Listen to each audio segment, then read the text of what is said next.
আমি আর কথা না বাড়িয়ে সরাসরি আসছি, অম্বিকানন্দ মহারাজ আমাদের সঙ্গে রয়েছেন, কি বলবেন?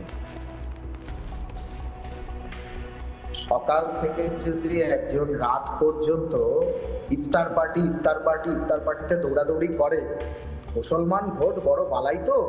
এবং মুসলমান ভোট বই ছাড়া যে তৃণমূলের ভোট বৈতরণী পার হওয়ার সম্ভাবনা বড় বিশেষ একটা নেই। তাই যত পারো ইসলামিক ভোট বা মুসলমান ভোটকে কনসলিডেট করো।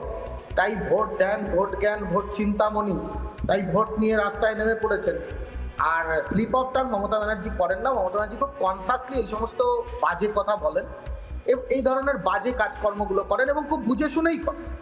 আপনি এত কথা বলছেন, আপনি দুর্গাপুজোর মণ্ডপ উদ্বোধন করতে কোনোদিন দেখেছেন? হিজাব পরে কেউ দুর্গাপুজোর মণ্ডপ উদ্বোধন করছে, সেই নিয়েও তো আপনি শো করেছেন। তো স্বাভাবিকভাবেই এই মমতা বন্দ্যোপাধ্যায়ের রাজত্বে, মমতা বন্দ্যোপাধ্যায়ের আমলে রামধনু হয়েছে রংধনু, আকাশ হয়েছে আসমান, অভিনন্দন হয়েছে শুভনন্দন, হোলি ও মোবারক হবে, এ তো স্বাভাবিক। এর মধ্যে আপনারা এত কিন্তু পরন্তু এত কনফিউজড হচ্ছেন কেন? উনি যে আরো কিছু বলেননি।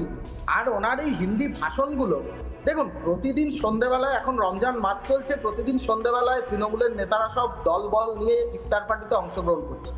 উনি নিজে ঘটা করেই, যখন আপনি আমার বক্তব্যটা দেখাচ্ছেন, ঠিক সেই সময় ইফতার পার্টিতে মমতা বন্দ্যোপাধ্যায়ের কি সুন্দর সাদা হিজাব বোরকা পরে মাথা টাথা ঢেকে, তার এই যে ইফতারে অংশগ্রহণ করার ভিডিওটাও দেখাচ্ছেন, ক্লিপিংসটা দেখাচ্ছেন। তো স্বাভাবিকভাবেই এই ইফতারে বসলে পরে দুম করে যদি তারপরে একটা হিন্দুর উৎসবে উনি চলে যান, তখন কি হবে? স্লিপ অফ টাং নয়, ওনার মনে প্রাণে শুধুমাত্র এক অমেবাদ দ্বিতীয় মুসলমান ভোট কনসলিডেট করা। কারণ উনি বুঝে গেছেন যে হিন্দুরা ওনাকে ভোট দেবে না। স্বর্ণালী, আজকে এই আলোচনার মধ্যে আরেকটা কথা বলি, সেটা হচ্ছে যে দেখুন কোথায় ইরানের সঙ্গে ইসরায়েলের যুদ্ধ হচ্ছে, সেই নিয়ে হঠাৎ করে পশ্চিমবাংলায় আপনারা কি দেখছেন যে এই পশ্চিমবাংলার মুসলমানেরা রাস্তায় নেমে পড়েছে, খামেইনি কেন মারা গেছে? শুধু তাই নয়, কে কোথায় কোন ইউটিউবার সেখানে ভিডিও বানাচ্ছে, আরে ভাই ইরানে কে মারা গেছে, তাদের জন্য ভারতবর্ষের মুসলমানদের এত কান্না কেন? তার জন্য ভারতবর্ষের মুসলমানদের এত আর্তনাদ কেন? আজকে সেই ছেলেটি একটা গণতান্ত্রিক দেশে, যেখানে তৃণমূলই বলে freedom of speech, freedom of expression, যে ফ্রিডম অফ এক্সপ্রেশনের কথা বলার জন্য মানেকা গুরুস্বামী থেকে শুরু করে রাজীব কুমার, এখন জানি না রাজ্যসভায় কি ফ্রিডম অফ এক্সপ্রেশন দেবেন, কিন্তু সেই রাজ্যে দাঁড়িয়ে একজন ইউটিউবার সেই যুদ্ধকে নিয়ে ভিডিও বানিয়ে আজকে জেলের ভেতরে আছে। এবং শুধু জেলে আছে তাই নয়, বসিরহাট থানা ঘেরাও করে সেখানে মুসলমানদের উন্মত্ত বাহিনী, তারা কান্নাকাটি করছে, তারা চিৎকার করছে, তারা বলছে এটা আমাদের ইসলামের অবমাননা। তাহলে পশ্চিমবঙ্গটা ঠিক কারা চালাচ্ছে? আর পশ্চিমবঙ্গকে মমতা ইরানে তো সেলিব্রেশন চলছে, ইরানে তো উৎসব চলছে। ইরানের তাতে কি হয়েছে? রাস্তায় নামার জন্য ইরানের মেয়েরা রাস্তায় নেমে পড়েছে, ইরানের মেয়েরা উৎসব করছে।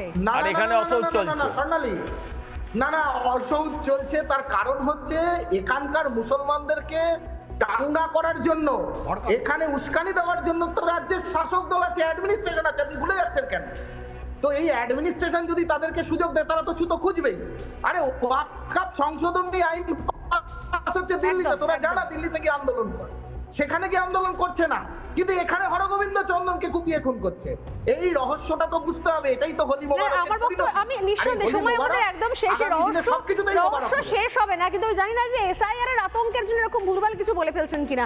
আপনারা বলছেন freedom of speech, freedom of expression, তাহলে সজলদা, তাহলে এটাও মমতা বন্দ্যোপাধ্যায়ের ফ্রিডম অফ এক্সপ্রেশন হবে? ওনার ইচ্ছে হচ্ছে উনি সব ক্ষেত্রে মুবারক দিচ্ছেন, এক্ষেত্রে আপনারা সমালোচনা করতে পারবেন না, তাই না? ফ্রিডম অফ স্পিচ বলে যদি 1,500 কিলোর বাচ্চার জন্ম দেন উনি, তো আমি কি করব, আপনি কি করবেন? হ্যাঁ, যদি সিধু কানুর পরে ডহরবাবুকে খুঁজতে থাকেন, আপনি কি করবেন? এই তো বিষ্ণুদেবের তো ভোটার লিস্টে নাম নেই, কারণ তার জেন্ডার চেঞ্জ করে দিয়েছেন উনি। সেই জন্য তো হাহাকার করছেন বিষ্ণুদেব, বিষ্ণু মাতা হয়ে গেছেন। তো কি করবেন? ফ্রিডম অফ স্পিচ বলুন, আর যদিন পারেন বলে নিন। নানা ধরনের কন্টেন্ট দেখার জন্য লাইক করুন, শেয়ার করুন আমাদের ফেসবুক পেজ, সাবস্ক্রাইব করুন আমাদের ইউটিউব চ্যানেল। পাশাপাশি অন্যান্য ব্রেকিং নিউজের জন্য অবশ্যই চোখ রাখুন রিপাবলিক বাংলায়।